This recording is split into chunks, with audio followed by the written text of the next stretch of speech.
Estamos no ar para o 34º Drops Debate, seu programa de entrevistas no Drops de Jogos. Meu nome é Pedro Zambarda, eu sou o editor-chefe. Nós estamos aqui com um entrevistado internacional. I will talk now in English. Barry Leitch is one of the most important music composers from the world. Barry, talk about yourself, your previous works, and what you're currently working. Hello, by the way. Hi. Video game composer. I've written music for video games since 1986. I got my first video game published when I was 15 years old. From there, I worked on many companies in Britain and then America. And in about 2000, I took a sidestep and I went to work for Fisher-Price Toys, creating audio for children's toys, because the hardware had evolved for toys to the same level where video games were 15, 20 years before that. So I did children's toys, and I've been doing that freelance since about 2004. I got back into doing more video games again recently, doing games like Horizon Chase, and I'm currently working on it's called Mad Balls. It's a remake of the old Crystal Castles arcade game, or Marble Madness, whatever it was. Sorry, Marble Madness. And you are from Scotland, right? Yes, yeah, from Scotland, but I live in America now. Currently, yes. When you start what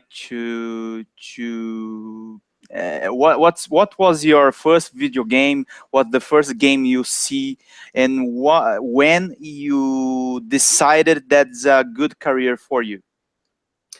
Well, when I was about 12 or 13, that's when computers started to come out, the Sinclair ZX81 and the ZX Spectrum. And then, but those didn't have sound, or the sound chip was really crappy. And then came out the Commodore 64, which had this great synthesizer chip. And every week we would go to a computer club, and everybody would take along their discs, and we would swap games and demos and stuff. And we got I got a copy of Rob Hubbard's music demos. He was one of the first people to start creating music on computers specifically for games as a composer. And I thought his demos were just incredible. And I was like, holy shit, that is what I want to do. That is the coolest thing ever. And so that's what got me started, was the inspiration from hearing this guy's music. And what bands, what composers did you like and influence directly your work? Well, over the years, many different bands have influenced my work. Bands like the Sisters of Mercy, I always liked those guys. They've been a big influence, especially on even games like Top Gear. There's a little bit of the bass line that's the same as one of their songs. But all kinds of different bands. I mean, from composers from Bach to Alien Sex Fiend and everybody in between. Okay. And how do you have how was the invitation to do the soundtrack of Top Gear, maybe one of your most famous ones? Well, when I did Top Gear, I was working for a company called Imagitech. And Imagitech were a conversion house. People would say, hey, we've made this new arcade game. We want it put on all the different computers, the Amiga, the Atari ST, Spectrum, Commodore 64, Amstrad, blah, blah, blah. So Imagitech usually did all that. So we had all these music drivers where we could put the music across all the different computers. And because of that, other companies would hire us and rent me out, basically, to convert the music onto the different formats. So we had a good relationship with Gremlin Graphics because they were quite close to us. They were a big publisher at the time. And they called us up and said, hey, can we borrow Barry for a week and to do the music for the driving game? And so I got sent down to Sheffield for 5 days to get the music all put on the Super Nintendo. And that's how started everything. Yeah, yeah. And how the repercussion, Top Gear was one of your famous works, or there are some others that have the same impact or similar ones? I don't think anything's got the same impact as Top Gear. I mean, everybody in Brazil that we talked to knew of that game. You know, when we went to restaurants and stuff, the guys that I was with, they would ask the waiters or the waitresses or whoever we bumped into, is like, "Oh, this is the guy that wrote Top Gear," and they're like, "Oh, really?" No, it's like, Christ, it's just incredible. Just because everybody knew the game. Video games in America are still a kind of niche thing. It's not. I mean, it is mainstream to an extent, but it's not so widely accepted as it was there. It seemed everybody played Top Gear. It's nuts. Mm-hmm.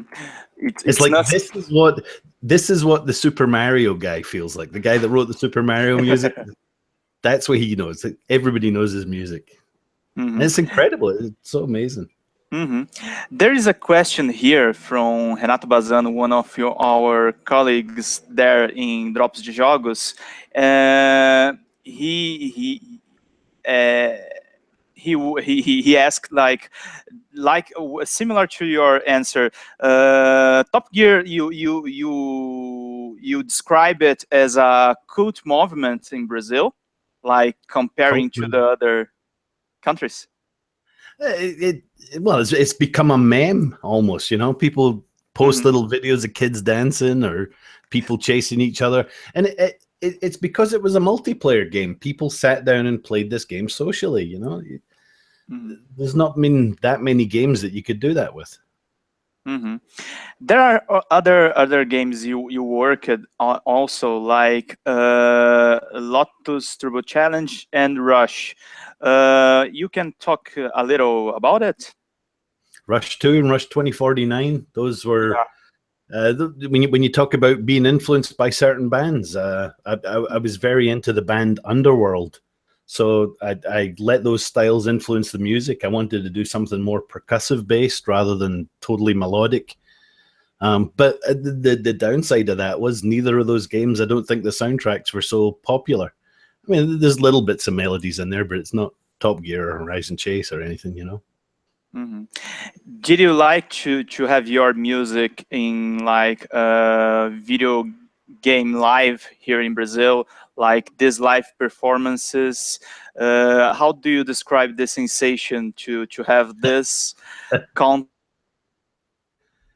It was incredible. Are you still there? Publicity here in Brazil. It was incredible. Walking out on stage on Rio for the first time when everybody's chanting my name and stuff. I actually made that my ringtone on my phone. Mm-hmm. People going, Barry, Barry. That was, it was hard, you know. But it was incredible, and it was so touching, and it was great to hear the music played by an orchestra and stuff. It's every composer's dream, you know, is having people enjoying what you do and getting to see that firsthand, that everybody really wanted to see and hear this. Was superb. Very good.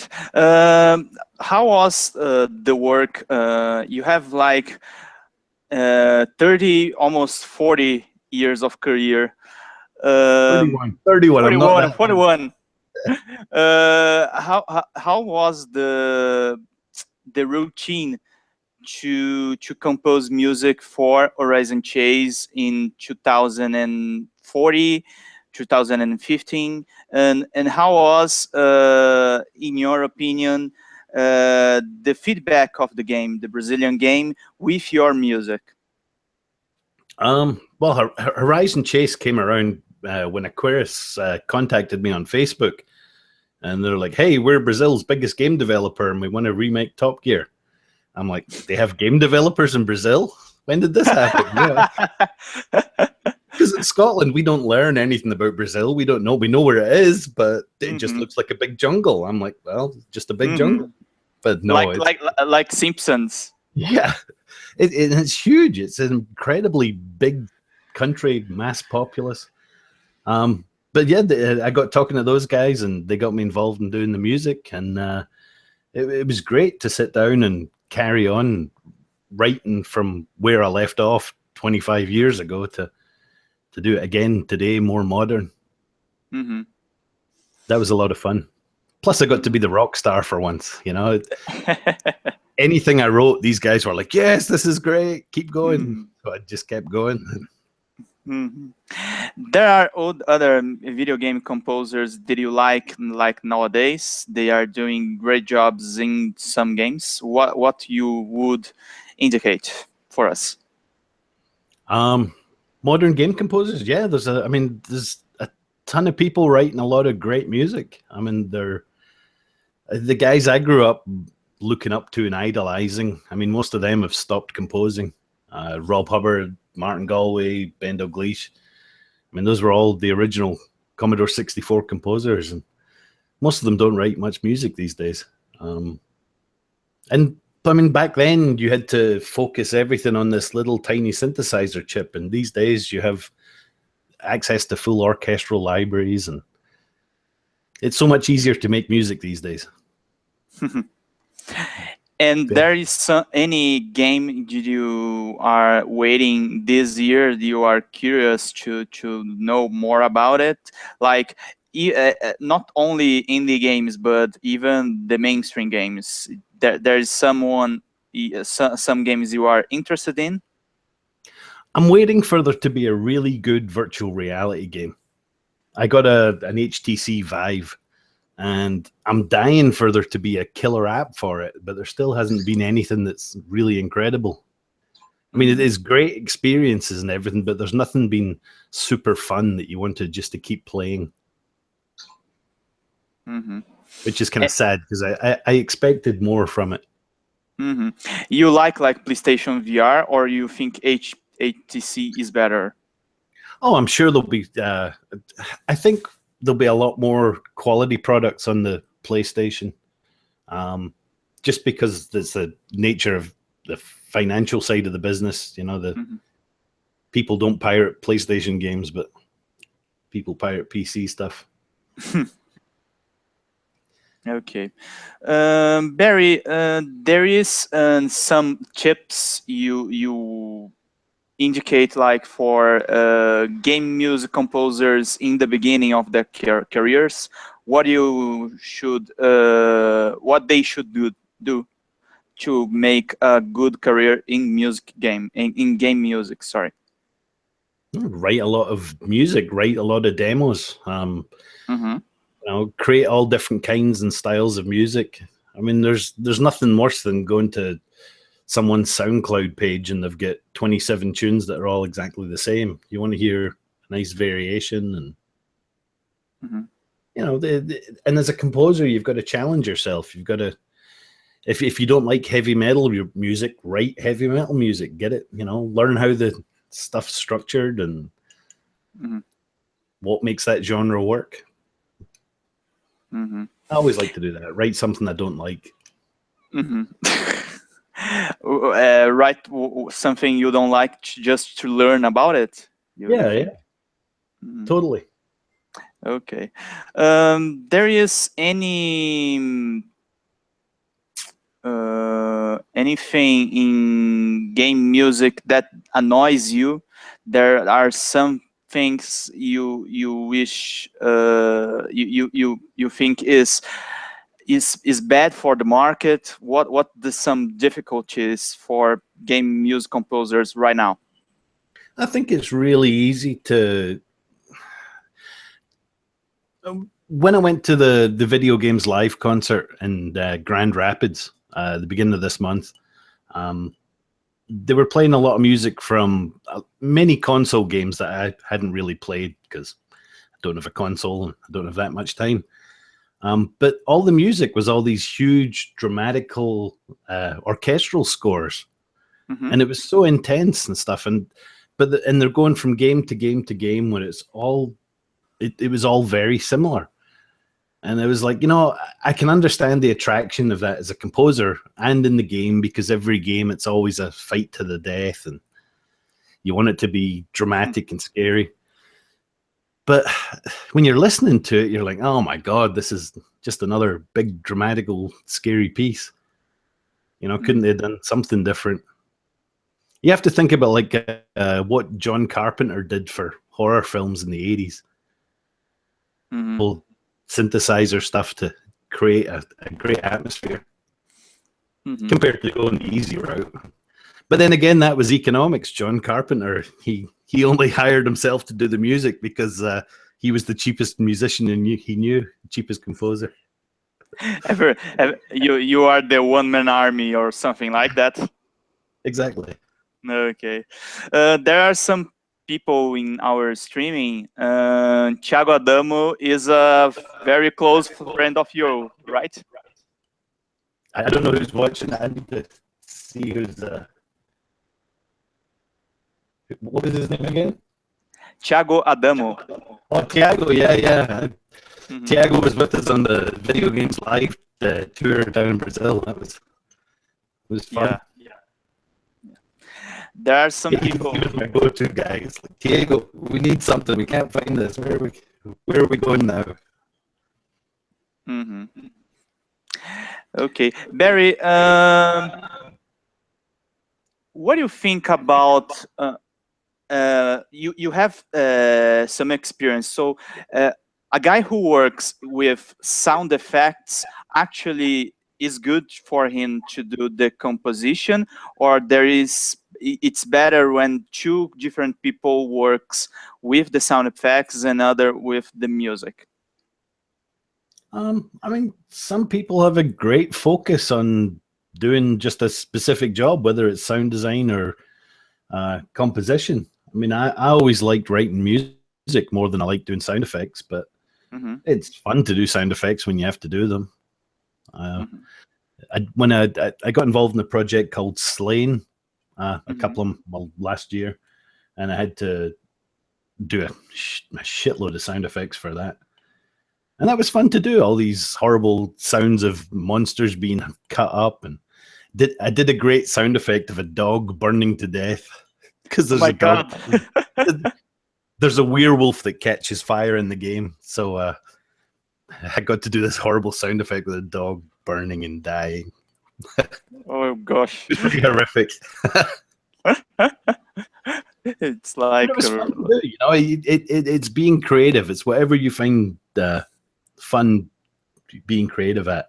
I mean, sometimes it can get really old, you know, and yeah, we need 74 different footstep sounds, and you're like, oh my God, this take forever. So annoying. Yeah. There is any... No, sorry, the question was that what's your current project and what you are doing right now in video games? You mentioned the game in the beginning, but I didn't remember exactly the game. What's the game you are developing now? It's called Mad Balls. Mad Balls, yes. Yeah, I think there's a link to it on my Facebook from a couple of weeks ago. Okay. They have a developer diary or something going. There's a link to it. You can go take a look at that. I can probably play you a piece of music from it if you really want to hear it. Oh, yes, I wish it to. Let me play you my new tune. Let's hope Google picks this up, and because sometimes these chat programs do noise cancellation. Okay. Let's do a quick test. Can you hear that? Yeah.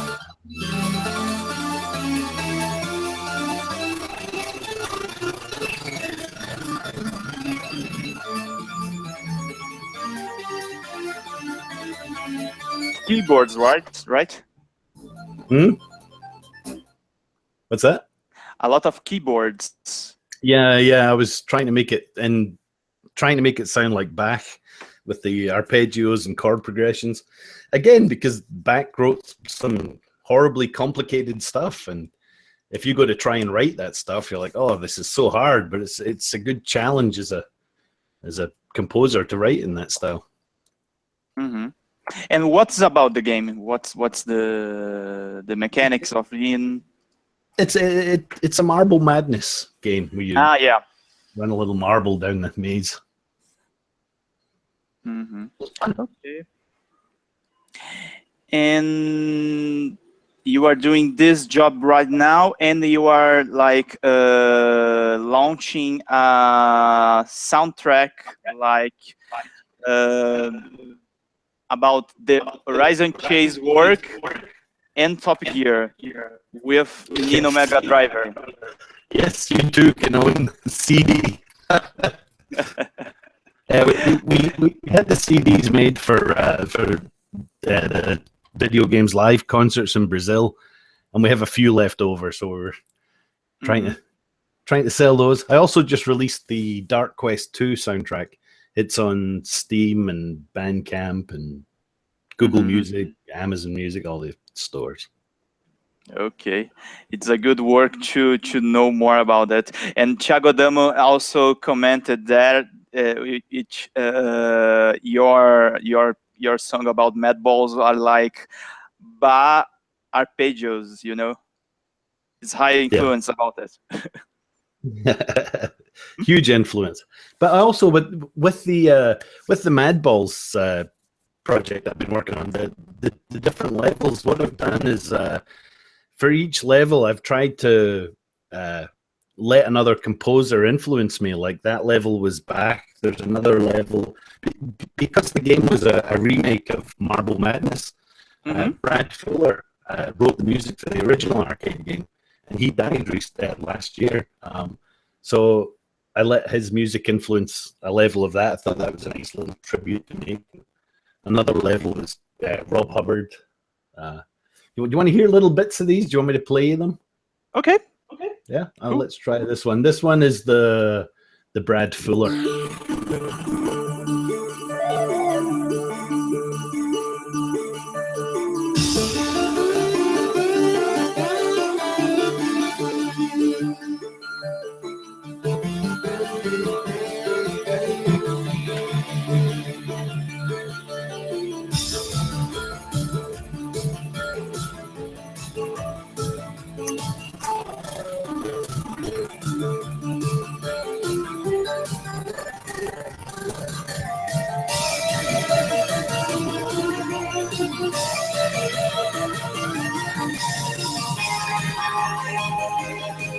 Very space piece. It's all fast paced and stuff, you know, keep you excited in the game.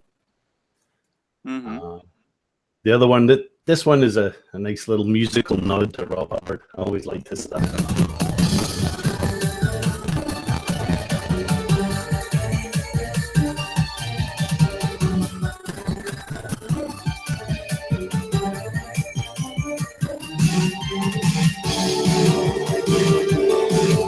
Very heavy.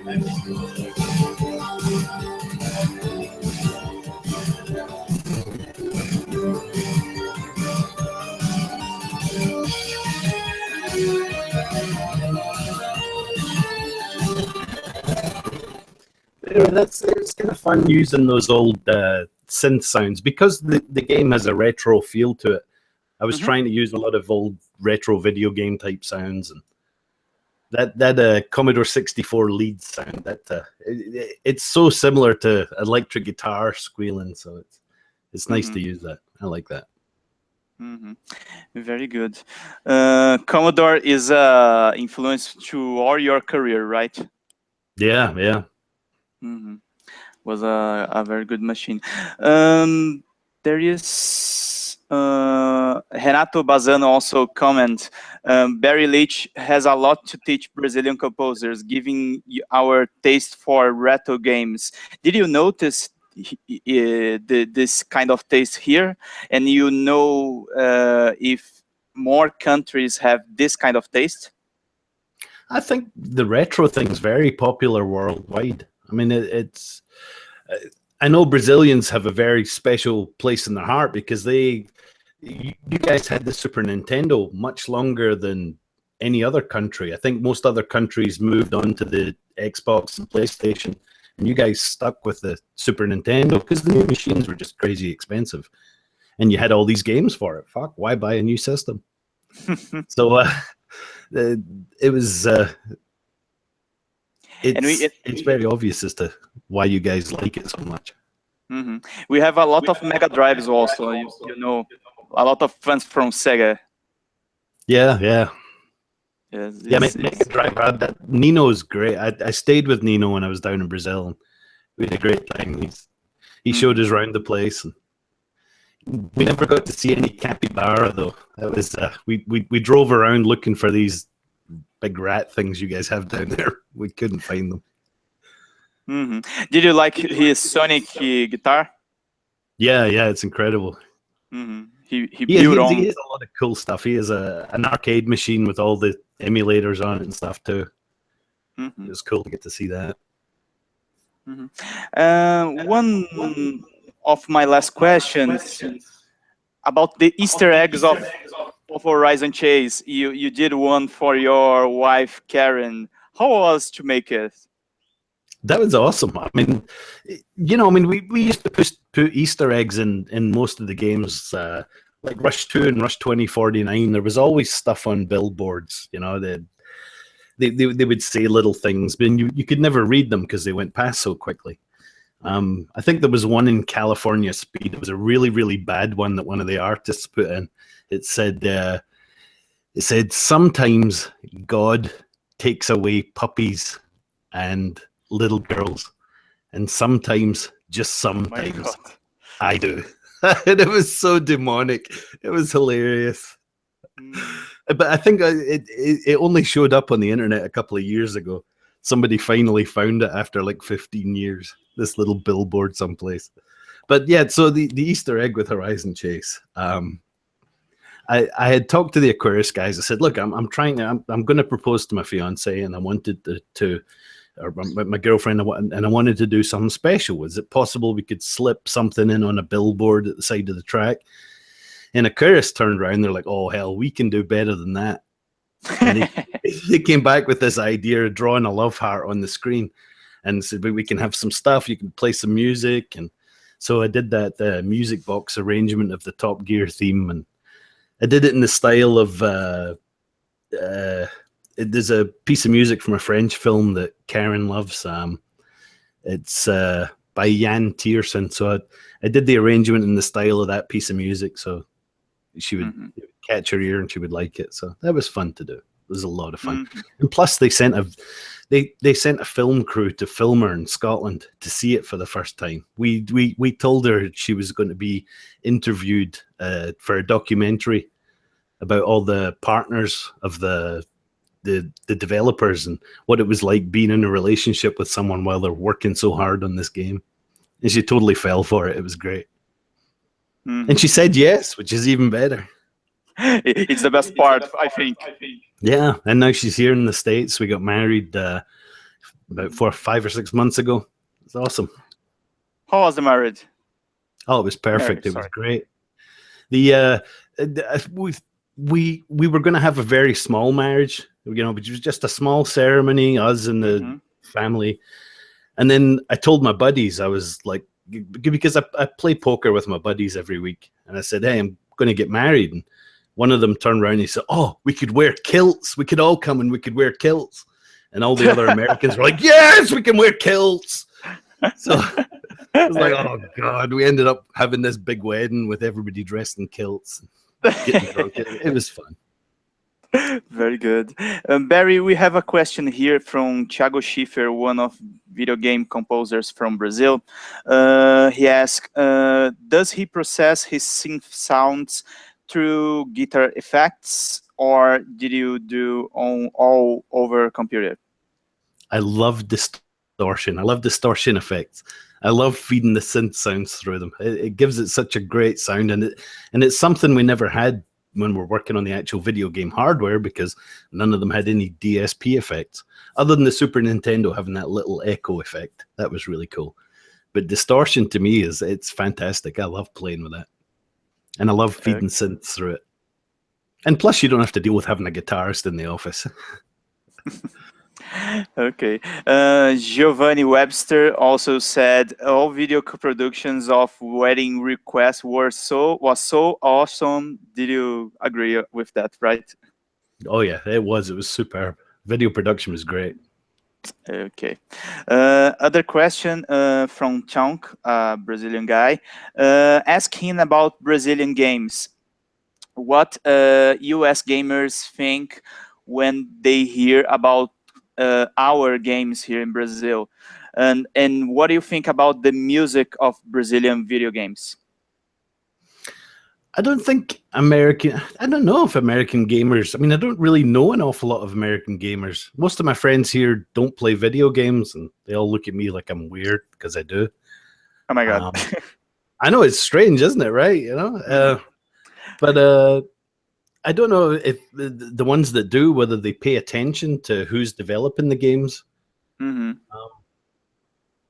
think that Americans are used to corporations and branding, you know, so Electronic Arts. Oh yeah, well, it must be a good game if it's Electronic Arts.